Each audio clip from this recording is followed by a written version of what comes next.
E aí, pessoal, estamos começando mais um Espia na Rádio aqui na Rádio Roda 10, exatamente às 3h04 da tarde desse dia tão especial, dia 6 de abril de 2022. Hoje recebendo aqui Giovanni Teles pra gente conversar bastante sobre neurociência, PNL, que é a programação neurolinguística. Vamos entender um pouco sobre tudo isso. Mas pra conversar com você hoje, temos aqui João Lucas. E aí, pessoal, boa tarde. Eu aqui, Amando Capalbo e Pedro Linhares. Boa tarde. Boa tarde, primeiramente, Giovanni. O que é neurociência? Muito bem, muito boa tarde. Obrigado pelo convite. Vai ser um prazer estar aqui com vocês. E a neurociência é a ciência que estuda toda essa parte do cérebro, né? Da parte neurológica, né? Como é que isso acontece, como é a resposta automática, como que o cérebro cria esses mecanismos, né? Os traumas, os medos e todas essas respostas, né? Que acontecem na mente humana, né? E a neurociência, hoje, basicamente, é uma perna da programação neurolinguística, né? É uma perna ali da PNL. O que é a PNL, no caso? A PNL, ela tem várias definições, né? Ela surgiu ali na década de 70, através de um matemático, programador de computadores na época. E ele teve uma curiosidade de querer entender como que as pessoas faziam o que elas faziam. Ou seja, curiosidade, né? Se a gente pegar os gênios hoje da humanidade, eles são curiosos. E ele ficou curioso, cara, por que duas pessoas, às vezes fazendo a mesma coisa, uma consegue e outra não? Qual é a diferença, né? Será que existe um preconceito cósmico? Será que você vai dar certo ou você não vai dar certo, né? E ele ficou muito pensativo sobre isso. E aí, como ele já era matemático e um cara muito de exatas, eu vou estudar humanas. E aí ele entrou na faculdade, Universidade de Santa Cruz, na Califórnia, e ele resolveu estudar comportamento humano. Só que ainda na sua própria curiosidade, né, sem nem estar formado, ele criou um grupo de estudos na faculdade. Na época não era PNL, na época chamava Meta. Que era um Meta. Igual o Facebook. E esse grupo de estudo Meta na faculdade era um grupo de estudo de observação. E aí eles começaram a observar os terapeutas da época. Tipo, depois chegou em Milton Erickson, mas Virginia Satir, Gregory, que era um antropólogo. E eles queriam observar, né, o próprio Fritz Perls, pai da Gestalt terapia da época também. Ele queria entender como que aquele terapeuta fazia, quando a pessoa chegava mal e saía bem. Como que você faz isso? Só que, ao longo do nosso bate-papo, vou falar uma coisa que é muito importante, que é os processos automatizados. Se a gente pegar a mente, eu gosto muito de fazer uma comparação da mente como sendo o celular. Por exemplo, o celular ele precisa de uma coisa muito básica, né? Muito básico. Que é o quê? Carregador. Uma energia, né? Ou seja, o cérebro, se eu pegar o cérebro, o celular é o cérebro, a parte física, né? Sim. O cérebro celular. Então o cérebro também precisa de energia. O cérebro precisa ele consome 20% da nossa energia no dia. Então, tudo que você produz de energia, o cérebro vai consumir 20%. E quando você fica em estado de alerta, nós vamos ficar aqui em estado de alerta. Eu espero que vocês não durmam, né? Nós vamos ficar aqui em estado de alerta 1 hora. Durante essa 1 hora, o nosso cérebro vai consumir mais energia. Porque eu tenho que pensar, eu tenho que responder, vocês vão pensar numa pergunta, então a gente está gastando mais energia. Então, vai chegar um momento que o cérebro vai pedir para desligar. Que é aquele momentozinho do cafezinho, né? Sim. Aquele momentozinho que você dá aquela relaxada, você fica aqui com o cafezinho, aí tá no mundo de Bob, né? Alguém fala, ei, o que foi e tal. Nesse momento é porque o cérebro, ele entra nesse mecanismo, é automático. Ele precisa desligar. Ou seja, ele percebe que está consumindo muita energia e desliga. Então, para entender, a galera de casa também entender esses mecanismos, então imagina o seguinte, cérebro, celular. O cérebro precisa de energia, o celular precisa de energia, o cérebro também precisa de energia. Esse é o ponto legal. Só que não basta só energia no celular. Precisa de outra coisa. Informação, Antes programação. Precisa de um sistema. Existe um sistema operacional no celular. Então, para ficar a galera de casa entender, quando eu estiver falando de mente, vamos entender o seguinte. Toda vez que eu falar de mente, eu estou falando de sistema operacional. Que quem é Samsung e Motorola vai ser Android e quem é Apple vai ser iOS. Então, toda vez que eu falo assim, mente, eu estou falando do sistema operacional do cérebro. Fechou? Mais fácil de entender, né? O que é a mente? O que as pessoas diziam? E às vezes a pessoa confunde mente com cérebro. Sim. Mente e cérebro é a mesma coisa? Não. Toda vez que eu falar o termo cérebro, É o físico. é parte física. Toda vez que eu falar mente, sistema operacional. Só que também não basta só o sistema operacional. Precisa de outras coisas para começar a rodar. Os aplicativos. E aí é o ponto. O que acontece na nossa vida? Você vai Ao longo baixando. da nossa vida, vai baixando aplicativos que uns são bons e uns não são tão bons. São vírus. São vírus, né? E quem baixou esses aplicativos na gente? Logo no início, quando nós nascemos e tal. Os pais. Os pais. Os nossos pais vão instalando aplicativos na gente. E aí a pessoa, a criança, né? Ela não tem filtros e aí ela vai deixando passar esses aplicativos. E quando você se torna adulto, você percebe que muitos desses aplicativos não é legal. Então, quando a pessoa, por exemplo, tem medo, a pessoa tem bloqueio de falar em público, né? Antes nós estávamos batendo um papo aqui e falamos quais os cursos que eu tenho e tal. Um dos cursos que eu tenho é um de desinibição e oratória. Ou seja, às vezes, a maioria das pessoas, na verdade, né, tem medo de falar em público. E isso é um aplicativo que é baixado. Né? Eu estou usando esse termo, gente, de aplicativos, que é para fazer analogia e ficar mais fácil de entender. Porque às vezes neurociência, o hipotálamo do campo Putz, cara, é mais fácil usar uma linguagem que a galera entende, pô. Então, e a galera entende muito de quê? De celular. Então, é a boa referência. Então esses aplicativos que a galera vai baixando, nossos pais vão baixando ao longo da nossa vida, muitos deles não servem. Né? Como, por exemplo, colocar lá um mecanismo de medo de falar em público, por exemplo. É um aplicativo. Ah, Giovanni, e dá para desinstalar? Dá para tipo, fazer uma reprogramação, né? Não é como um computador, mas usando ainda essa analogia, é como se reprogramasse. Como funciona essa reprogramação? Imagine o seguinte, vamos pegar uma pessoa que ela tem... Vamos pegar o basicão, que aí talvez a galera de casa vai se identificar, que é ainda o medo de falar em público, né? Imagine o seguinte, o pai está lá no shopping, certo?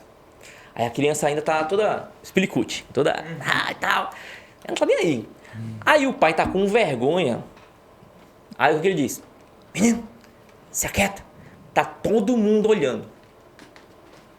Nessa hora, a criança ela começa a observar que existem pessoas que nunca vão pagar um boleto dela, certo? E aí ela fala assim, ó, e se encolhe. E aí, nesse caso, o que acontece? Naquele momento, inconscientemente, o pai sem querer, não estou culpando os pais, né? Porque eles só dão o que eles têm, na verdade, né? Nossos pais só nos deram o que eles tinham. E naquele momento, ela começa a perceber que existem pessoas que vão ficar olhando para ela. Só que essas pessoas não estavam nem olhando. Quem estava com vergonha era o pai, né? Só que aí ele faz o quê? Para com isso, tá todo mundo olhando para você. Só que aí a criança começa a reparar e aí ela começa a entrar num processo de tem alguém me observando, tem alguém me julgando. Então ela ainda nesse processo de começar, ela baixou sem querer aquele aplicativo, né, de medo, né, onde, poxa, as pessoas vão falar de mim, as pessoas vão me julgar. E aí, naturalmente, ela baixou um aplicativo que ela nem queria baixar. Então é um exemplo assim, para vocês entenderem melhor desses aplicativos. E aí, como o Bendler, né, o pai da PNL, ele era programador de computador, então tem alguns termos que a gente usa da informática, até para dar essa representação, né? E aí o nome disso é imprint. Imprint, impressão, né? Sim. Imprimindo, né, no inglês. Um imprint. Como, por exemplo, a pessoa ela chega para mim e fala assim, Giovanni, eu tenho medo de voar de avião. Tenho medo de voar de avião. O que acontece? Existem dois casos, né? Existe aquela pessoa que eu digo assim, quando foi a última vez que você viajou de avião? E ela fala, foi uma vez que teve uma turbulência, aí as bagagens caíram, o pessoal ficou gritando. Beleza. Essa viagem de avião, provavelmente, desde a hora que ela sai de casa até a hora que ela chegou, desembarcou, né? Ou seja, ela subiu no avião, teve a turbulência e desceu, vamos supor que teve 6 horas. Só que dessas 6 horas, a mente dela foi tirando prints, tipo print de celular mesmo, né? Ela foi tirando os imprints dessas imagens. Então tem alguns imprints que é o que bloqueia ela de voar de avião. É a memória-chave, vamos dizer assim. Porque a experiência de viajar de avião foi longa. Só que aí ela pegou uns prints bem exatos. E esses imprints, alguns têm movimento, parece um GIF, né? E alguns imprints têm som. Como, por exemplo, a pessoa pode fechar os olhos e diz assim, quando você pensa em viajar de avião, o que vem na sua cabeça? Vai vir um imprint. As pessoas gritando, as malas caindo, alguém gritando que vai cair. Pronto. Ou seja, o cérebro foi lá e imprimiu assim, ó. Isso é voz de avião. Pronto, acabou-se. Apesar que a viagem foi longa. E tem outro processo quando eu chego com a pessoa e falo assim, ah, beleza, tem medo de voz de avião? Quando foi a última vez que você viajou? Aí ela, não, mas eu nunca viajei. Putz. E aí nesse contexto, ela também tira um imprint. Só que ela tira um imprint, o que a gente chama de associação. É quando ela entra numa cena. Sim. Ela está assistindo aquela reportagem da televisão, aí fala de um acidente de avião, e é como se ela entrasse na televisão. E ela se vê lá. Ela, na imaginação dela, se vê dentro da tela. Ou seja, ela criou uma associação, né, numa imagem que nem existe, nunca passou por isso. Mas existe uma coisa que eu sempre gosto de perguntar para meus alunos, o que é realidade? Sim. O que é realidade? E uma boa definição de realidade é tudo aquilo que a minha mente acredita. Tudo aquilo que a minha mente acredita é real, pô. Não adianta. Sério? Se ele fala assim, mas isso não é real. Isso não é real, Pedro. Cara, mas é real para mim. Um exemplo disso é o esquizofrênico. Ele vê uma pessoa, ele ouve vozes e você teima com ele. Cara, mas não tem ninguém ali sentado. Tem sim, tô vendo, pô. Não tem. Ou seja, não adianta você tentar discutir com algo que é real para a pessoa. Ela é muito real na cabeça dela aquilo. Então, é muito desafiador você fazer isso. Então, eu tive um caso de eu atender uma pessoa que ela é esquizofrênica e ele ouvia a voz de uma menina. Ele viu a menina e ouvia. Eu vou dizer assim, tem menina não, macho, aqui não, tá ficando doido, né? Não posso fazer isso. Ele fala, eu tô vendo a menina, como é que é essa menina? Tá falando o quê? Eu tenho que entender, compreender, né? Para poder até ajudar essa pessoa. Então, esse processo, ele é muito incrível, né? Mas ele acontece de que forma? Assim, uma forma mais intensiva, mais devagar, lento, o processo também... sou eu por eu ou é um contato que eu tenho que ter com outras pessoas? Porque a gente sabe que quando a gente vai falar de computador, o vírus ele é solucionado com outros programas, com, enfim, alguém que entende. Isso. Esse problema também é com alguém que entende? Exatamente. Boa colocação. Então, quando eu pego alguém da área, ou seja, eu pego um especialista que entende o funcionamento, como esses imprints são instalados, eu consigo fazer um reimprint. Ou seja, aquele imprint está lá, é como se eu imprimisse um novo imprint por cima. Né? Porque a gente não tem como apagar as memórias. Né? A pessoa chega para mim e fala assim, Giovanni, eu queria esquecer, eu não queria mais lembrar. Né? A sofrência, né? A pessoa chegou lá, né, e tal, eu quero esquecer. Aí eu fico perguntando, como é que é esquecer? Esquecer é não lembrar mais? Só que na verdade o que ela está pedindo? Eu não quero lembrar e não sentir. Que aí entra uma palavrinha também que a gente usa, que é a ressignificação. O que é ressignificar? Ressignificar não é apagar da memória, né? A gente não temos ainda como fazer isso, apagar uma memória. Eu lembro da memória, mas eu não sinto mais. Sim. Então, e aí isso, usando um termo técnico da própria PNL, seria um reimprint. É quando eu vou criar uma nova impressão naquilo que aconteceu. Né? E aí muda o sentimento, é incrível. Aí muda a sensação, ela lembra e não sente. O que te levou, Giovanni, a esse caminho, ao caminho da neurociência? Boa pergunta. O que acontece? Dentro de todo o meu processo na área de desenvolvimento humano, foi uma busca. Inicialmente, eu queria ser uma pessoa melhor, um líder melhor. Eu tinha uma empresa, né? E eu queria, eu não queria ser chefe. Cara, eu não quero ser chefe. Eu queria ser um líder meu. O que um líder faz? E aí, nessa busca de querer ser uma pessoa melhor, me levou para o desenvolvimento humano. Então, eu comecei a aprender que existia ferramenta. Porque existem muitas ferramentas técnicas, né? Na administração, né? Então, você aprende a administrar uma empresa, você aprende a fazer gestão, você aprende a vender. Existe essa parte técnica, né? Sim. Como, por exemplo, aprender a mexer no computador, uma parte técnica. Só que eu percebi que existia uma área que não conhecia, que é do desenvolvimento humano, que é quando eu começo, ao invés de tentar entender as coisas, eu quero entender como eu funciono. E aí nessa busca, eu tinha uma espécie de síndrome do pânico que eu chamava de piripaque. Do nada eu tinha umas crises, eu sentia um aperto no coração e eu não sabia o que era, eu não conseguia dar um nome para aquilo. Né? Inclusive, com as minhas maiores crises, eu já era casado e eu só começava a chorar. Comecei a chorar, chorar, chorar. E a minha esposa não sabia me ajudar, ela dizia, o que você tá sentindo? Eu falei, não sei. Mas tá sentindo o quê? Não sei, tô sentindo um negócio aqui e tal. E aí, passava. Vinha esses piripaque, eu chamava de piripaque, né? Na época eu não sabia o que era, né? Eu não entendia nada de comportamento humano, da mente, nada. E eu chamava, cara, tem umas crises, umas piripaque. Depois, quando eu comecei a olhar para dentro, né? Ou seja, quem é o Giovanni de verdade, e olhar para essa parte de como eu funciono, né? E aí eu fui descobrir que tinha esse pânico que é disparado e tinha muito a ver com a rejeição. Olha só que doideira. Rejeição. Porque eu fui rejeitado pelo meu pai, né? E só que mais interessante, né? Eu não tenho como apagar as memórias, mas a minha mente, ou seja, a parte da mente inconsciente, ela pode simplesmente me proteger. Isso eu acho um mecanismo perfeito do cérebro. E eu posso bloquear, que é diferente de apagar. O que é bloquear? Eu não me lembrava nada que fosse dos 9 anos para trás. Tudo que foi, Giovanni, lembra do seu aniversário de 9 anos? Lembro. Lembra que 10 anos? Lembro. Lembra dos 8? Não. Lembra dos 7? Não. Lembra dos... Não lembro. E aí um amigo meu, dessa área de desenvolvimento humano, assim que eu entrei nessa área, comecei a olhar para dentro, querendo entender, eu queria ser um bom líder, peguei o meu gerente lá de RH, e a gente começou a fazer o trabalho com a galera. Ele me fez uma pergunta, Giovanni, você foi rejeitado na infância? Aí eu falei, não. É eu? Não, fui não.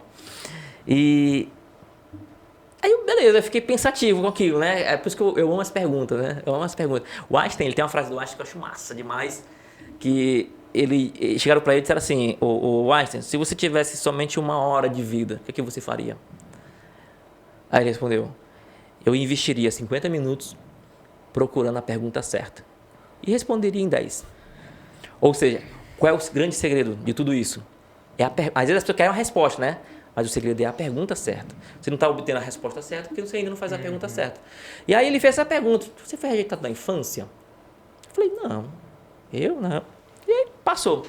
E aí eu estava viajando para Mossoró, estava dirigindo e tal, e veio uma lembrança, assim, meio que parece que é aquela bola que você segura dentro da água e solta. Mas foi assim, eu encostei para lembrar disso. Eu lembrei com 3 anos de idade, a minha mãe chorando, conversando com a minha tia, eu no chão sentado, brincando, e a minha mãe falando assim, ele acha que não é filho dele.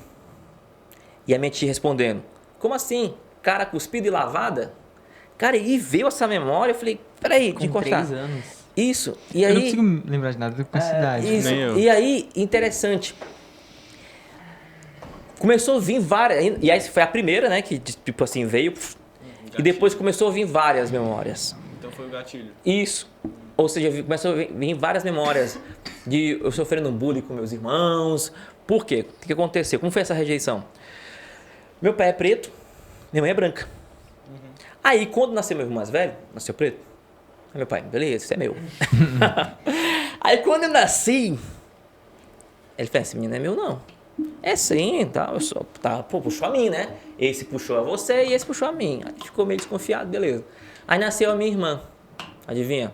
Preto também. Depois nasceu meu outro irmão, preto também. Então era o único quê? Branco da família. E aí começou a disparar várias coisas que eu sofria na infância, que era, por exemplo, você não é da família, você foi adotado, você e tal, essas coisas. E aí tudo isso, e aí imagina esses programas que eu falei, entrando, sendo instalados. E os aplicativos. E aquela coisa. E foi complicado para mim, por isso que eu acho que foi um gatilho grande, e por isso que eu senti o pânico, porque me caiu depois várias fichas. O meu pai, ele batia na minha mãe. Meu pai batia muito na minha mãe. Teve uma época que ele chegou a bater de facão, pra você ter ideia. Na hora que eu vi aquela cena, eu falei, vai cortar o braço dela. E aí ele batia de lado. Depois, caiu uma outra ficha, que eu era um dos motivos que ele batia na minha mãe. Porque como ele achava que ele tinha traído ela, porque eu não era da mesma cor, né? E aí eu falei, além de ele ter me rejeitado, eu ainda era um dos motivos que ele desconfiava da minha mãe, que um dia ela tinha traído ele, e aí então assim, ele fazia uma pressão psicológica muito grande, porque ele achava que ela tinha traído ele. Então era uma desconfiança, um ciúme muito louco. E tudo isso causava um gatilho que era da rejeição. Então tem 3 coisas que as pessoas elas fogem muito. Ela foge como o diabo foge da cruz, né? Que são 3 gatilhos que ela está o tempo todo, de certa forma, buscando inconscientemente. Quando você tem consciência, fica mais fácil. Que é a sensação de ser amada, ou amado, né? De ser aceito ou ser reconhecido. Uma pessoa, ela sentiu que ela foi desamada, ou seja, ela tinha um amor e perdeu, não teve o amor dos pais e tal, e ela busca isso depois, ela cresce e tal, e aí isso vira um gatilho. Não é um gatilho consciente que eu estou pensando assim, eu quero ser amado. Não. Ela tem a necessidade de fazer isso, ou a necessidade de ser aceito, que no meu caso, como eu não fui... A sensação que eu tinha é que eu não fui aceito pela minha família. Eu não fazia parte daquilo. Era como se fosse uma carência. O tempo todo eu quero ser aceito. Me aceita, não me rejeita não, por favor. E tem essa questão do reconhecimento, porque eu não fui reconhecido, né? Então, são 3 gatilhos que quem está nos ouvindo agora, provavelmente, se fizer uma reflexão, vai perceber que um desses, ou até os 3, ela se torna escravo desses sentimentos. Sim.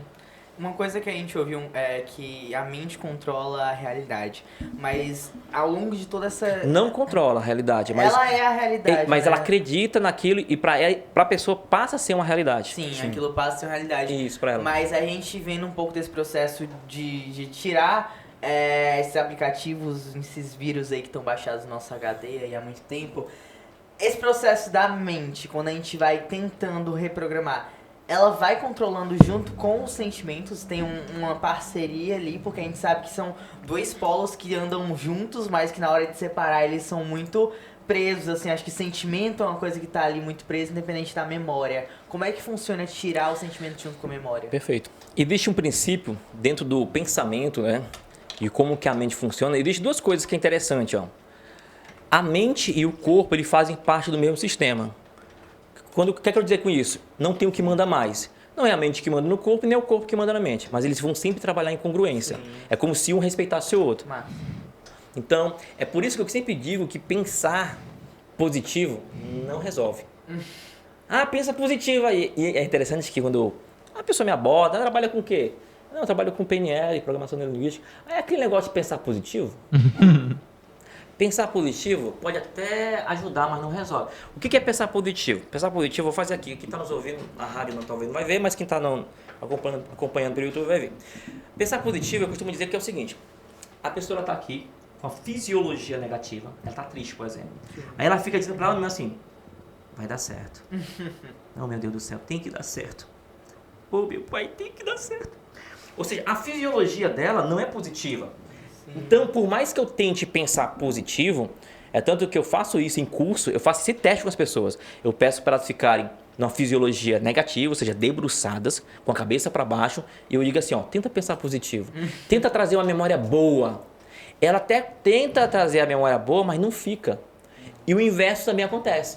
Eu peço ela para ficar em pé, colocar uma fisiologia positiva, fazer aquela posição do super-homem, Mulher Maravilha, coloca a mão na cintura, coloca o queixo para cima, coloca os olhos para cima e tenta pensar uma coisa ruim.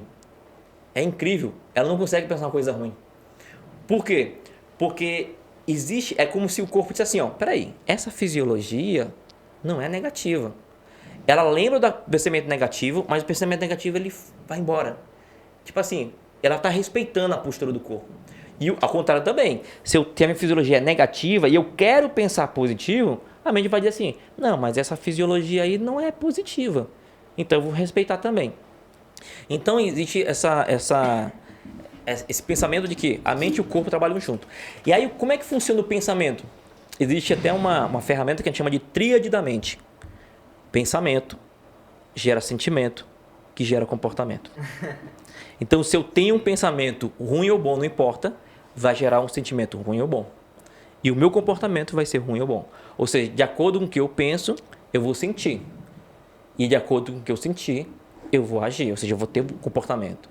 Então, quando a gente cria esses reimprints, ou seja, esses reframe e tal, automaticamente eu sinto diferente. Sim. Se eu estou sentindo diferente, eu faço, entendeu? Isso é muito interessante porque a gente às vezes acha que o ruim ele não deve ser sentido, mas eu acho que nesse reimprint às vezes o ruim ele tem que vir à tona para trazer um pouco de consciência do que aconteceu, né? Eu acho que é muito interessante entender o problema e sentir o problema. É o negócio do pensamento, entender ele como pensamento, sentir como sentimento e trazer pro choro, trazer, assim, externar ele para ele poder ir embora, para entender e sofrer o que está guardado até tanto que ficar triste é normal. Por exemplo, eu perdi meu pai agora houve todo um processo, que dá tempo eu conto, né? Mas houve um processo de perdoar meu pai e toda aquela coisa. E eu perdi meu pai agora na pandemia, né? Na primeira onda lá, em março de 2020. Né? 20, né? Eu sou em 20. E aí naquele momento, mesmo com todas as ferramentas que eu conheço e tal, controle da mente, aquela coisa e tal, mas eu fico triste. Sim. Pô, ali eu me permito, eu identifico o sentimento, aquela coisa e tal, eu passo pelo luto, eu vivencio aquilo. Então, e é legal isso, porque inclusive as ferramentas me ajudaram a fazer isso, né? Porque eu também perdi minha mãe. Quando eu perdi minha mãe, eu tinha 23 anos. Nossa. E aí, já o luto da minha mãe, por não conhecer, por não me conhecer também, eu levei 10 anos com o luto da minha mãe. 10 anos. 10 anos sem falar com a minha irmã, porque eu criei uma mágoa dela. Então, houve um processo do desconhecido, por não entender, ficar preso ao sentimento. Sim. Então, uma coisa é você sentir. Pô, eu sinto, eu ressignifico isso que eu estou sentindo, eu me permito, naquele momento de tristeza, viver o luto, mas eu não posso ficar preso ao luto. Então, só que eu fiquei preso durante 10 anos ao luto da minha mãe por não saber. Mas inconsciente. É inconsciente isso, exatamente. Inconsciente. Sim. Uma dúvida pessoal minha que eu tenho sobre essas coisas que você vem falando aqui é que eu tenho um grande problema na minha mente, eu não sei como funciona, eu tenho um grande problema que é a paralisia do sono. Eu não sei se você já se deparou com algum paciente com esse problema. Já tive eu quero também. saber como você ajuda, como o seu trabalho ajuda essas pessoas com a paralisia do sono. A paralisia do sono não é quando a sua mente acorda primeiro que o corpo... Eu não sei meio como funciona, mas eu não sei. É a parte, eu acho que ele quer saber da parte mais lúdica de ver exatamente. Coisas e eu nunca tive, mas acredito que eu tenho vontade. Não tenha vontade. É horrível, eu já tive, mas o meu, ela nunca foi pra um ponto lúdico, eu sempre só acordei o meu já. Na verdade, eu já tive paralisia do sono, né? Então, e aí é interessante, né? O que é ignorância, né? O pessoal dizia que era o demônio me segurando e tal. Aí tanto que eu ia dormir, eu disse, Deus, não deixa o demônio me segurar essa noite e tal. Nossa, eu era porque muito você assim. acorda e não se mexe. Juro. Né? Você acorda. É horrível você. É horrível. Você sabe que tá acordado. É horrível, é horrível. E aí, o que acontece, né? De entender, né, como que a mente funciona é legal. A paralisia do sono é justamente o que você falou, né? Ou seja, a mente, você acorda primeiro. O que acontece? Quando você vai dormir, existe, vamos dizer assim, áreas do sono, né? Ou seja, a mente ela é medida, a mente agora, nossas mentes, ela está sendo emitida uma frequência. Então, dá para medir a frequência da mente em hertz, né? Então, por exemplo, a rádio, a gente está transmitindo em hertz. Quem está nos ouvindo pela rádio está transmitindo em hertz. Então, o que acontece? Só que a rádio é medido em megahertz. Nosso cérebro é possível medir nossa frequência cerebral, porque existe nós temos neurônios elétricos, né? E consegue vibracionar, então, e essa vibração consegue medir em hertz. Então, megahertz a rádio, nossa mente é em hertz, o celular é em gigahertz, né? Por isso que é 3G, 4G, né? Gigahertz. Então, a mente dá para medir também em hertz. Então, ela trabalha numa frequência. O que acontece? De 14 a 40 hertz é o estado de alerta, é quando você está acordado. Então, se a gente for medir a nossa frequência cerebral agora, nós vamos medir, vai perceber que nós estamos trabalhando entre 14 e 40 Hz. 40 Hz é bem agitado, né? 40 Hz é bem animado. Não. E 14 Hz na frequência normal. Quando você vai dormir, você precisa passar por umas áreas do sono até chegar no sono REM, que é Rapid Eye Movement, ou seja, repetitivo movimento dos olhos, que é quando você está dormindo e o olho treme assim, ó, havia alguém dormindo, que é o sono REM, né?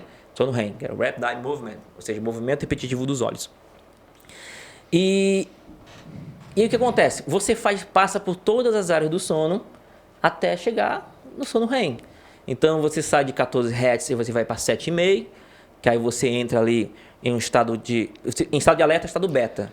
Aí você entra num estado ali mais ou menos alfa, aí delta, aí teta, não, alfa, teta, delta e gama. Ou seja, vai diminuindo essa frequência de 14 para 5 Hz. Aí depois você diminui para 3 Hz, 3,5. Aí depois, quando você está no sono REM, você volta para 40. Mas aí o seu corpo já adormeceu. Nossa. E aí, quando o seu corpo adormece, o que acontece? E a mente está no sono REM, está em 40 Hz, que é a fase que você está sonhando, aquela coisa e tal. E o corpo está reparando. Então, para que serve o sono? Reparar seu corpo. Só serve para isso, tá bom? Então, vai dormir, fecha os olhos e tal, e o corpo vai fazer essa manutenção, que é o momento que você está dormindo. E aí, nesse momento que o corpo está em 40 Hz, que está reparando o corpo e sonhando, né, organizando as memórias ali, que faz parte do sonho, de repente, aí o seu corpo libera um hormônio, certo? Sim. Para quê? Para relaxar a musculatura. Para você não fazer fazer ali fisicamente o sonâmbulo fazer aquelas mesmas coisas, né? Por isso que a gente está dormindo, mexe o braço, chuta, né? Aquela coisa. Porque essa parte hormonal que libera esse hormônio que relaxa a musculatura, talvez não está sendo bem produzida. E aí, o que acontece? Quando você vai acordar, você volta por todas as fases do sono de volta. É como se fosse uma escadinha descendo e uma escadinha subindo. E aí, quando você está subindo, é o tempo que o corpo vai lá e retira, ou seja, para de produzir esse hormônio do relaxamento muscular. Então, você abre os olhos e desperta. Quando a pessoa acorda de repente, não deu tempo, ou seja, ela não fez a escadinha voltando, não deu tempo o corpo parar de produzir esse hormônio que relaxa a musculatura, tem a sensação da paralisia. Eu tipo assim, eu acordei, mas eu não consigo falar, não consigo gritar, me Você consegue abrir os olhos? Algumas pessoas conseguem abrir os olhos e outras pessoas não conseguem abrir os olhos.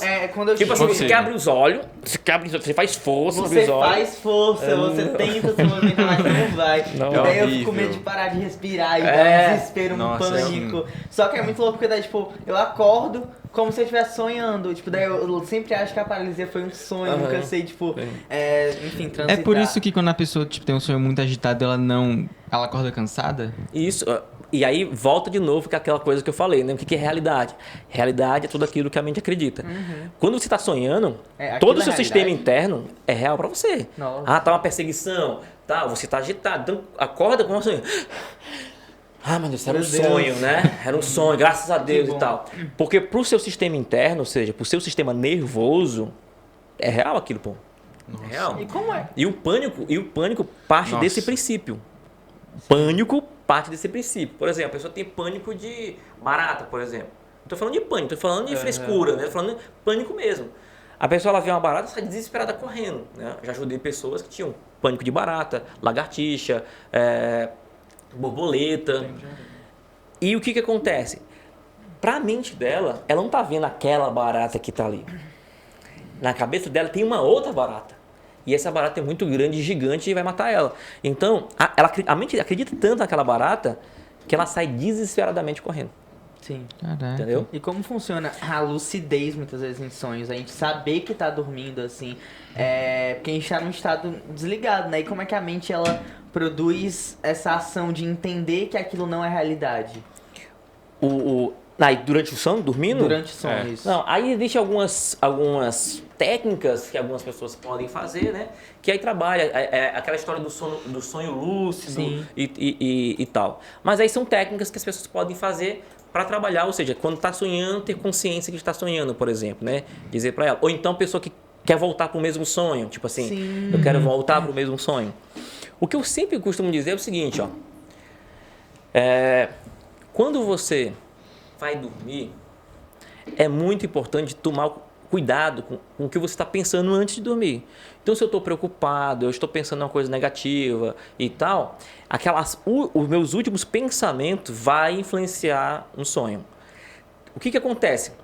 Anatomicamente falando, ou seja, neuroanatomicamente falando, sem falar de outras ciências, né, a parte de projeção astral, sem entrar em outras áreas, entendeu? Falando só da parte física mesmo. O que acontece? O sonho é o momento onde a minha mente vai organizar as memórias. Tudo o que eu passei durante o dia ele vai organizar ali, peraí, isso aqui presta, isso aqui não presta, eu vou descartar, isso aqui vai para o inconsciente e tal, isso aqui vai fixar, aquela coisa. Então, é muito importante quando a pessoa ela tem cuidado com as últimas coisas que ela faz antes de dormir. Ou seja, pensar, às vezes ela está assistindo um filme de ação, de terror, e desliga a televisão e vai dormir, né? A mente vai precisar daquilo para ajustar. Peraí, eu assisti um cara lá matando o outro, tal, estrangulando e tal. Então ela vai ajustar esse perseguição, né? Você assiste um filme de terror e depois você sonha sendo perseguido. Sim. Então, por quê? Porque a mente está organizando essas memórias que eu passei durante o dia. Sim. E quando você não lembra dos sonhos quando acorda? Mas é normal não lembrar, né? Tem pessoas que falam assim, ó, não, eu não sonho. Não, sonhar você sonha. Sonhar você sonha, só não lembra, né? Só não lembra. Sim. Porque vai variar de pessoa para pessoa, porque como é um momento de organizar as memórias, e aí, dependendo, sabe, da produção, do sono reparador, ou seja, a gente chama isso de qualidade do sono. Sim. Qualidade do sono. Por exemplo, a primeira coisa que as pessoas não fazem, você vai dormir e você precisa apagar as luzes. Apaga todas as luzes, tem que ficar breu. Sim. Tem uma glândula no meio do cérebro chamada glândula pineal. E aí, essa glândula pineal, agora, mesmo que a gente não está vendo a luz do sol, mas por causa das luzes, a glândula pineal, ela sabe que é dia. E aí, o que acontece? Na época, assim, quando não tinha luz artificial, né, era mais fácil para os cavernosos, né? A gente morava nas cavernas, então era mais fácil. O que acontece? Acabou luz, né? A glândula pineal, ela descristaliza e ela começa a produzir melatonina. Sim. Aí a pessoa abre a boca, dá aquele sono e tal, porque está liberando melatonina. E aí a melatonina também vai ajudar nesse relaxamento muscular, e aí eu vou ter um sono de qualidade. Aí a pessoa ela vai dormir com luz acesa. Às vezes até aquela luzinha da televisão, né, que fica lá e tal. E aí passa pela glândula pineal. E a mente acha que é dia, o que acontece? Ela não produz Nossa. É por isso que tem gente dando aquele melatonina. negócio assim, né? Isso. A gente tá falando. Mas o mais ideal mesmo realmente é apagar as luzes. Falando um pouco de sono, mas voltando àquele processo de, enfim, trazer um pouco do consciente, do inconsciente para esses aplicativos que no nosso HD, a gente falar um pouco do trabalho de quando ele é inconsciente, quando a pessoa não tem esse contato direto com o problema. Mas e quando a pessoa é consciente do problema e ela tá tão amarrado a ele, o sentimento, ele ficou ali tão preso que ela não consegue se desprender mesmo sabendo que é um problema. Como funciona esse processo da neurolinguística, dessa programação? Vamos chamar isso de estratégias, certo? Para ficar mais fácil para a galera de casa entender. O que são estratégias? Estratégias é tudo aquilo que eu penso, sinto e ouço antes de fazer o que eu faço, certo? Só que essas estratégias, o cérebro tem um mecanismo muito legal, que é, como eu falei, de automatizar. Eu dei o exemplo do celular, né? A mente, toda vez que eu falo de mente, estou falando do sistema operacional. E a mente, ela é dividida em duas etapas. A mente consciente, aquilo que eu faço, eu tenho consciência que eu faço. E a mente inconsciente. E aí tem um exercício que eu faço com meus alunos, que eu coloco algumas imagens na tela e eu digo assim, você tem 3 segundos para me dizer o que é isso aqui. Aí eu coloco, por exemplo, um M amarelo. Aí o pessoal fala, McDonald's. Menos de 3 segundos, fala hambúrguer e tal. Por quê? Porque o McDonald's automatizou a logo deles na nossa cabeça. Sim. Então não importa onde você vê um M amarelo, você vai lembrar de hambúrguer. Então, mas ele fez isso como? Repetindo e fixou aquilo. Sim. E a mesma coisa a Coca-Cola faz Coca-Cola, Coca-Cola, entendeu? Exatamente. Você vê uma maçã mordida, você fala Apple e tal. Então, porque essas marcas conseguiram automatizar. Ou seja, elas conseguiram embutir no nosso inconsciente elas mesmas, tá certo? Então, isso é mente inconsciente. E o que é mente consciente?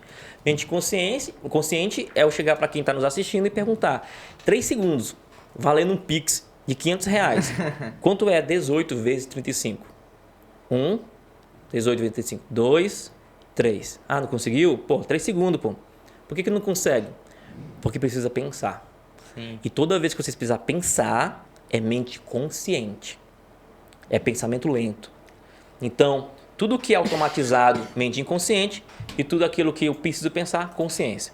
E aí, vamos lá. O que é Estratégias. A pessoa ela repetiu tanto o processo de que é algo que ela fazia e a mente falou assim, ó, relaxa que eu já sei fazer isso. Não precisa mais pensar para fazer. Exemplo, andar de bicicleta, dirigir carro, Sim. aquilo que você já faz é automático. Fez tanto que, exemplo clássico para todo mundo entender, escovar os dentes. Você está escovando os dentes, você está pensando em outra coisa. Sim. Você não está dizendo assim, ó, agora eu vou escovar os dentes da frente. Agora eu vou escovar os dentes de trás. Agora eu vou escovar a língua. Não, você está aqui, ó, conversando com alguém, né, às vezes. Pois é, aquele negócio lá, né? Ou seja, a sua mente, ela automatizou o ato de escovar os dentes. Então, a mente ela vai fazendo isso. Tudo que ela já aprendeu, ela vai lá, não, relaxa que eu faço isso para você sozinho. E aí o que acontece respondendo essa pergunta, por que a pessoa ela tem consciência do problema, mas ela não consegue? Aí são as estratégias automatizadas. E aí eu vou repetir de novo. O que é uma estratégia? Aquilo que eu penso, sinto e ouço. O que é ouvir? Ouvir é o meu próprio pensamento, é o que eu digo para mim mesmo, antes de fazer. Vou dar um exemplo clássico aqui, que eu gosto muito, uma história que me marcou muito. Isso tem mais ou menos uns 6 anos. Marcou pra caramba, eu gosto desse exemplo, e aí vai responder a sua pergunta. Eu tenho um aluno que ele é dono de autoescola. E aí ele chegou para mim, Giovanni, gostei, PNL é massa. E eu quero isso para os meus alunos que vão fazer a prova de legislação. Monta aí uma palestra. Aí eu perguntei, você quer o quê? Eu quero técnica de memorização e eu quero técnicas para ficar relaxado na hora da prova. Eu falei, beleza. Aí eu preparei o conteúdo, fui lá. Tinha uns 45 alunos. Dei minha palestra, terminei. Aí vieram algumas pessoas conversar comigo, tirar foto. Aí uma aluna chegou, e eu nunca esqueci dessa aluna, falou assim, professor, eu não aprendo. Eu perguntei, como você sabe? Ela respondeu, eu fui reprovada 14 vezes em legislação. Aí eu pensei, né, 14 vezes é muitas vezes. 14 vezes eu fiquei chocado, assim, porque eu nunca tinha visto aquilo, né? Eu falei, 14 vezes, cara, assim, 3, né?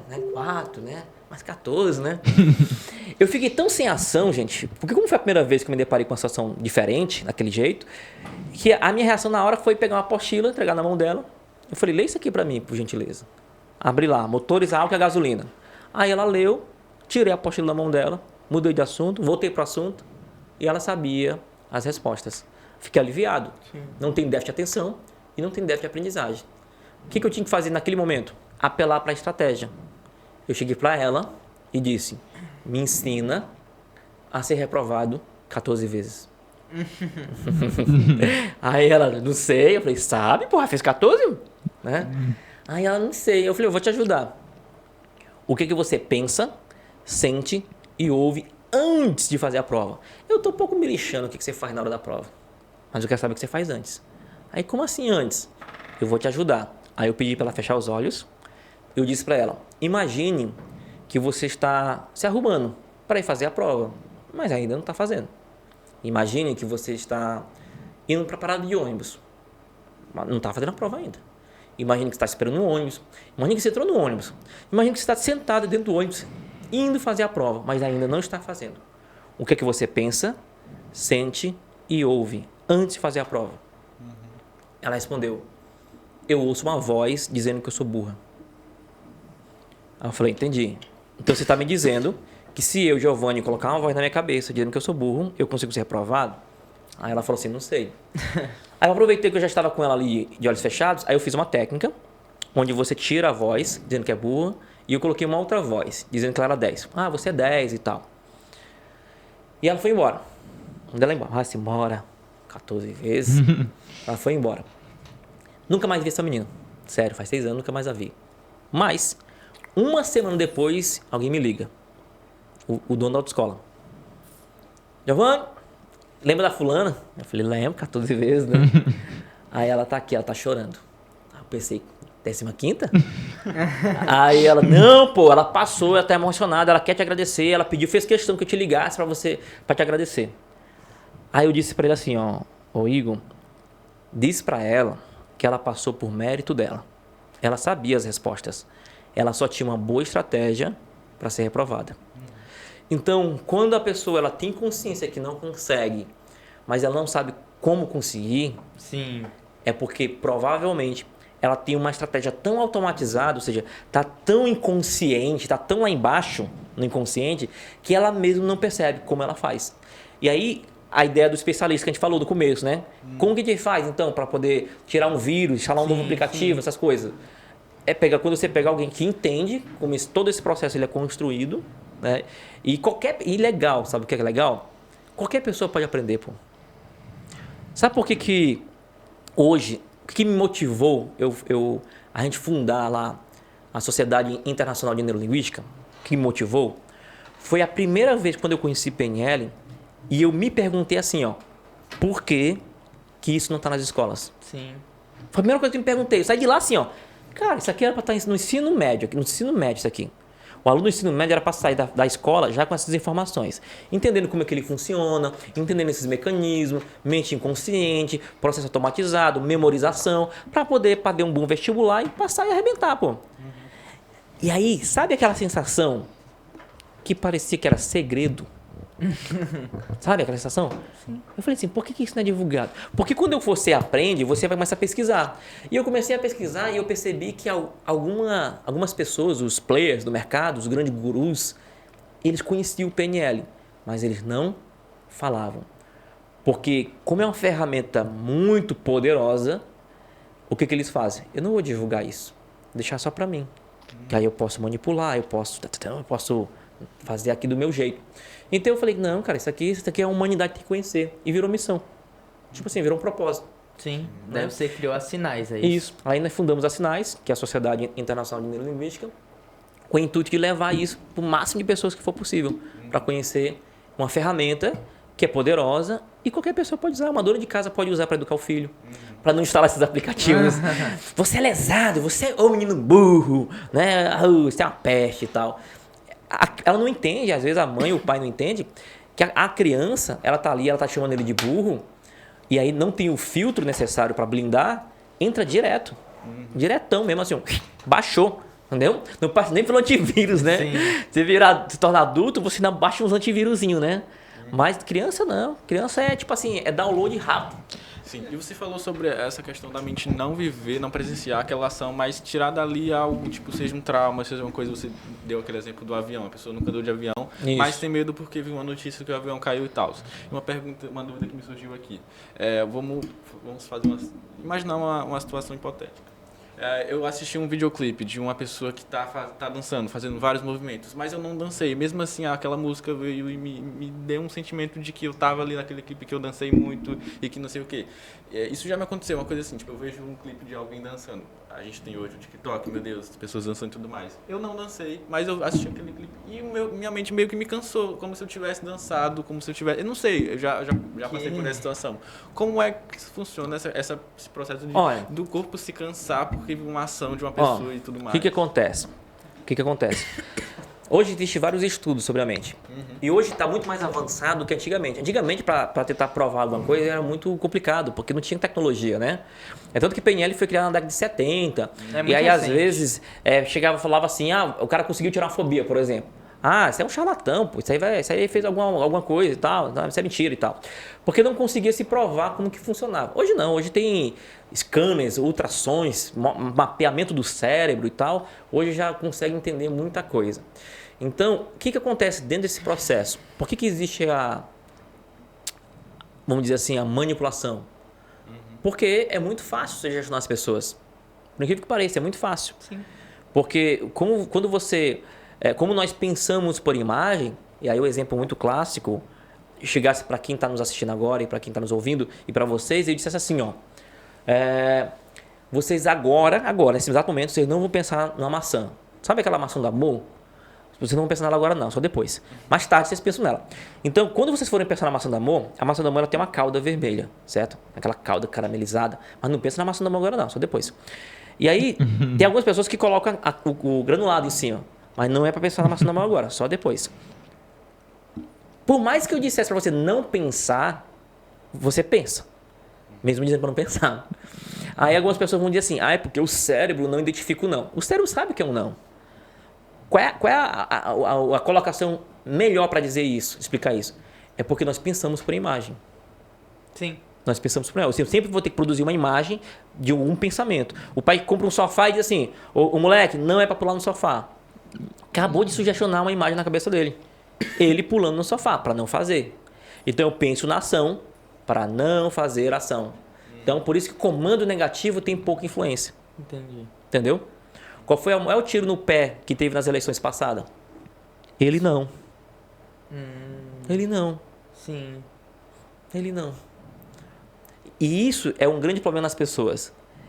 As pessoas gastam muita energia dizendo que não querem. Esse é o problema. Sim, entendi. Se você perguntar hoje qual é o maior problema hoje na humanidade, elas falam, verbalizam o que elas não querem.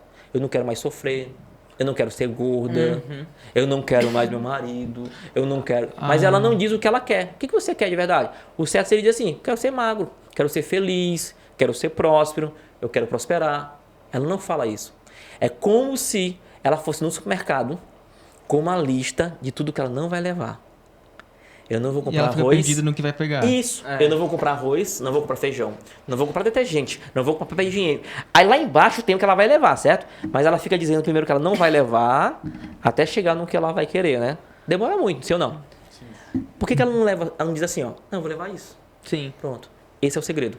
Essa é a maior sacada, foi a maior lição que nós tivemos nas últimas eleições, porque se gastou muita energia para dizer o que não queria.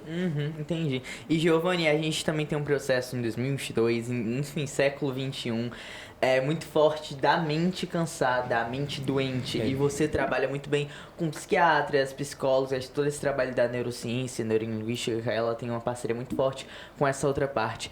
Mas como funciona atualmente esse adoecimento da mente com doenças como depressão, ansiedade, o próprio pânico, e como a neurolinguística ela pode ajudar, a PNL, no caso, a programação neurolinguística? Legal. Ajuda bastante, por isso que eu coloquei que eu tenho vários alunos que são psicólogos. Ou seja, o cara se forma e às vezes vem fazer uma especialização, uma formação, um curso comigo para aumentar, melhorar o repertório. E todas as ferramentas ajudam dentro desse processo, não só do pânico, não só no processo do medo, mas também no processo depressivo. E eu diria até que a depressão, a ansiedade, inclusive hoje vamos ter você que está aí nos acompanhando ao vivo, vamos ter um evento hoje que é Superando a Ansiedade, é um evento gratuito, a entrada é 1 quilo de alimento, né? Justamente porque o evento? Vai ser na Coap, que é uma cooperativa de enfermeiros, né, no Dionísio Torres, né? Então, quem quiser pegar, depois vai pegar lá no Instagram, no giovanni.teles, que tem lá as informações. Justamente também para ajudar, porque nós identificamos que a pandemia gerou um gatilho enorme nas pessoas de ansiedade. Muita ansiedade. E aí existe 2 processos que é interessante. A depressão, né, onde a pessoa ela entra ali num loop de pensamento negativo, e aí muitas vezes ela se diminui, ela entra no processo de incapacidade de não conseguir. E existe a ansiedade, né? É tanto que ansiedade, medo e fobia, as pessoas elas confundem bastante, porque são parecidos, apesar de ser um pouco diferentes. Então, quando a pessoa ela fica projetando tudo de negativo, né? E se isso, e se aquilo, e se não tiver vacina, né? Eu fiquei ansioso na pandemia, mesmo com todas as técnicas que eu tenho. Mas a diferença é que quando eu percebi que eu estava entrando nesse processo, eu falei, opa, peraí. Aí eu fazia uma técnica para sair desse estado ansioso, né? Então, por quê? Porque você começa a projetar coisas ruins. E quando eu projeto coisas ruins, o que acontece? O meu sistema nervoso, lembra que eu falei que realidade é aquilo que a mente acredita?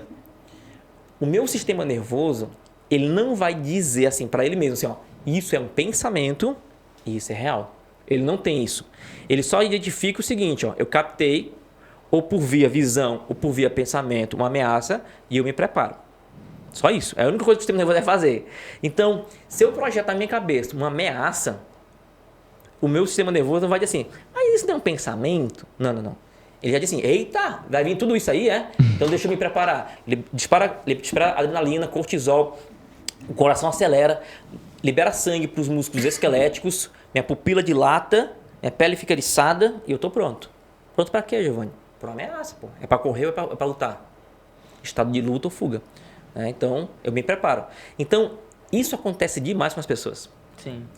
Durante a pandemia, as pessoas ficaram se preparando muito para uma ameaça. Inclusive, eu tinha um processo ansioso muito forte antes da pandemia, mas era uma coisa muito pessoal. Mas quando eu saí, eu percebi que tava todo mundo igual a mim, sendo que, tipo, era uma pessoa que tinha uma vida saudável, uma mente saudável nesses processos ansiosos, depressivos, mas depois da pandemia voltou totalmente adoecido, sabe? Exatamente. Voltando lá pro começo do papo, quando você falou um pouco de corpo e mente, o corpo trazer um pouco desse nosso contato mesmo com sentimentos e tudo isso, eu lembrei de uma coisa muito legal, é que na própria campanha contra o suicídio, no CVC e tudo, enfim, esses locais que você pode ligar e ter um atendimento, a primeira coisa que as pessoas perguntam, os atendentes perguntam quando você liga, é se você está olhando para baixo. Por quê? Porque a mente tá ali lembrando e olhar pra baixo traz uma Isso. percepção de trazer e remoer um pouco os sentimentos e pede pra olhar pra cima. E é tipo uma das primeiras coisas.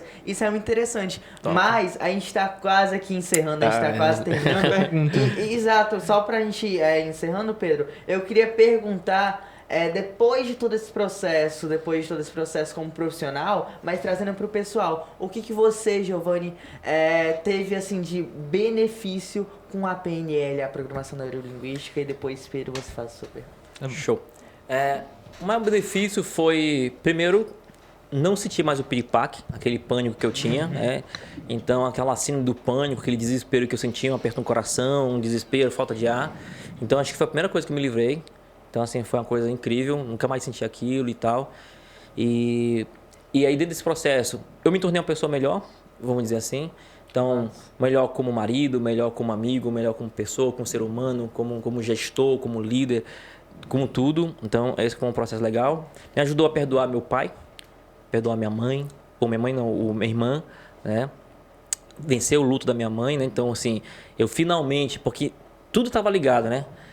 Quando eu finalmente chego finalmente quando eu encerro o luto da minha mãe depois de 10 anos, é como se eu se despedisse dela. Disse, mãe, pode ir.